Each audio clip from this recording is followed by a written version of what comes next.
All right, so today is Friday, November 15th, and this marks the end of the 6th week of the fuselage, as well as day 2 of the wing.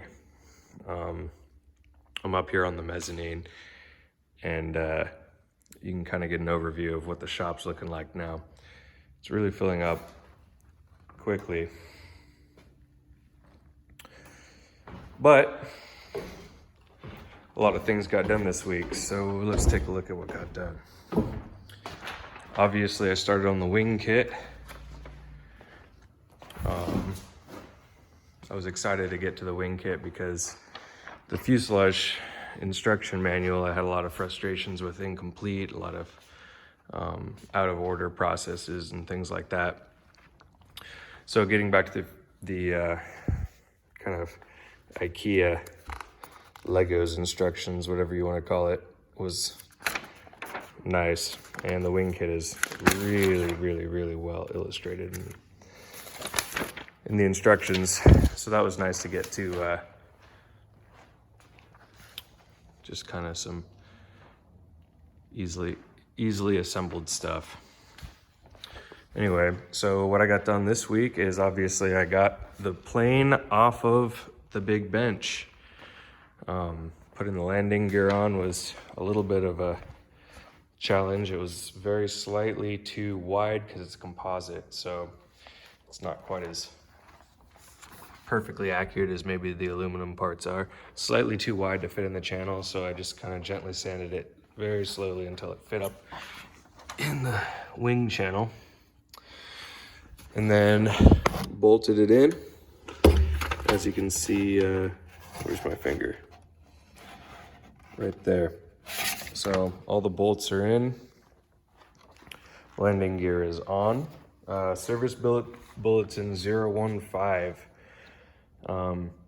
was released saying that they needed AN26 instead of AN, 20 or whatever it was, bolts to hold the wheels on here.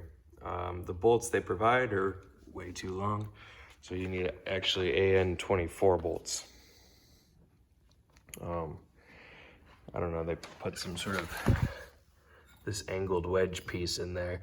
So I think once the gear is weighted down with the full, engine and gas and wings and everything, it compresses down, and so I think it's to hold the wheel square to the ground instead of, maybe bowing out a little bit. So I got the insulation done on the inside. I fitted this inside skin, but I think we're gonna wait to rivet it into place until honestly at the very end, because I think it's gonna interfere with getting bolts into the wings through the main spar carry through. Basically right there, you can see how where the skin is, it kind of blocks that off. So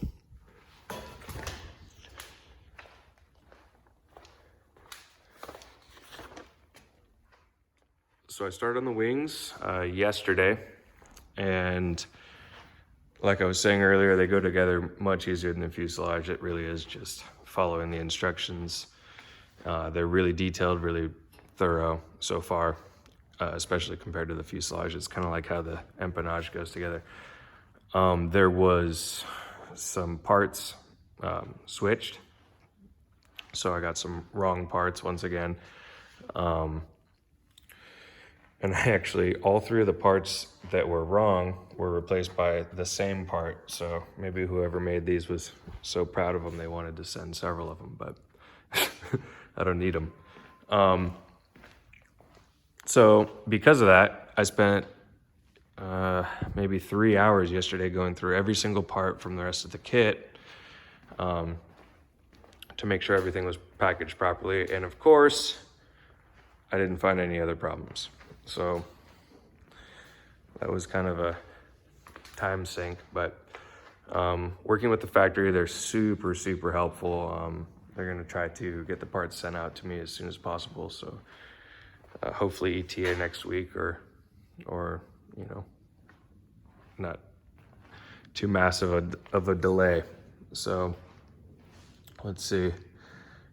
Yeah, so one tool that I really highly recommend until this point, I didn't really care, but I've got this countersink tool. It's fairly inexpensive from Aircraft Spruce. And when you're countersinking just, I don't know, is this 100 holes top and bottom, the whole way along, and then both of these the whole way along the main spars, top and bottom, both wings.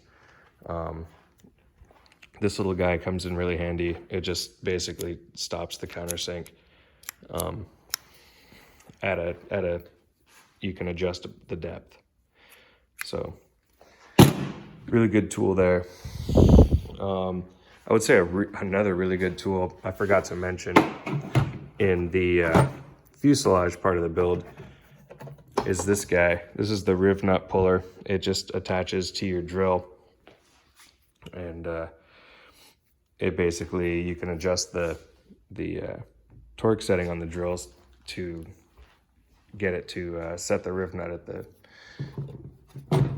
desired torque, and that makes quick work of setting the probably hundreds. I don't really know how many total riv nuts there are, but it feels like a lot. So that's another tool that I'm really happy that I got. So these main spar bolts here are AN7 bolts, and actually the holes that are drilled in the main spar are not quite large enough in diameter to fit the bolts. So I drilled them out to 7/16 is the diameter that they need to be drilled to.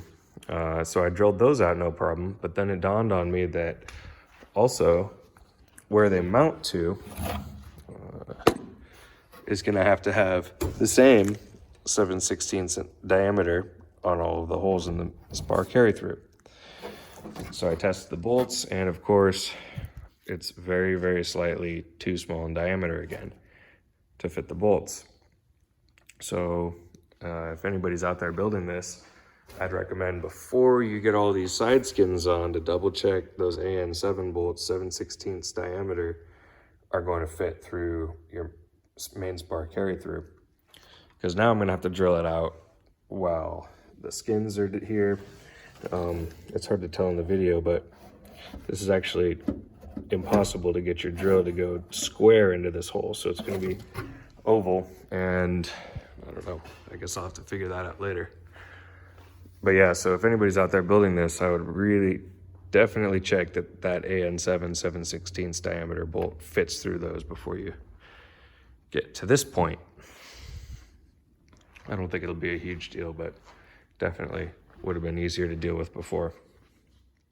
Another thing is, I'm going to wait until the very, very, very pretty much end of the build, just before I put the canopy on, to put these rear top skins on. They're basically cosmetic. Well, obviously they're functional in flight, but they're basically cosmetic at this point.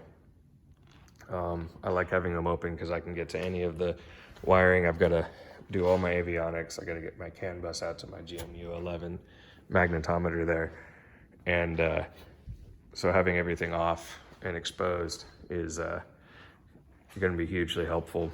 There's no reason to put them on until you're going to mount your canopy, and I'm not going to mount my canopy until I've got basically all the avionics figured out, all the wiring is 100% buttoned up, done, ready to go, and then I'll put it all together. So that's going to be a ways down the line. I'm putting off the avionics as long as possible because that doesn't really sound all that fun. Another thing that I would really highly recommend is, I already had all of the tables here in the shop built for when I was building 3D printers, but the tables aren't on casters. This is a 12-foot long table and not on wheels, really big, cumbersome to move. This guy's like a 5-foot by 5-foot table, and same thing. What I would recommend is, if you're gonna build purpose-built tables to make an airplane, I would build tables half this size and on casters, locking casters, so you can wheel it around and lock it in place anytime you need to. As you can see, I thought that this table was gonna be sweet for this wing, but actually it's not long enough. So I've got it supported on this end, and it's not even touching anything until this end. So really I could have 2 tables completely spread out and be able to get underneath and be able to get to everything so much easier. So this is actually a way less efficient way. Even though the table looks like it spans the whole thing, it's kind of functionless.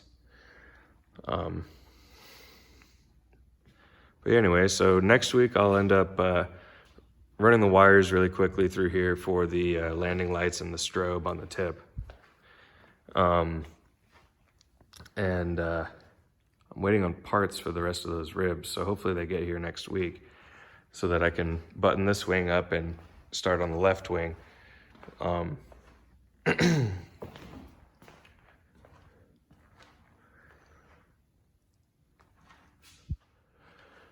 There's always more work to be done though. So I figure if I ever do run into there's absolutely nothing left to do, I'll just start filling rivet heads, and there's going to be plenty of that to do. So if I run out completely of other stuff to do, that should fill me up for time until, you know, whatever parts I'm waiting on or whatever it is does get to me. All right, so that's the end of this week's video, and we'll see what I get done next week.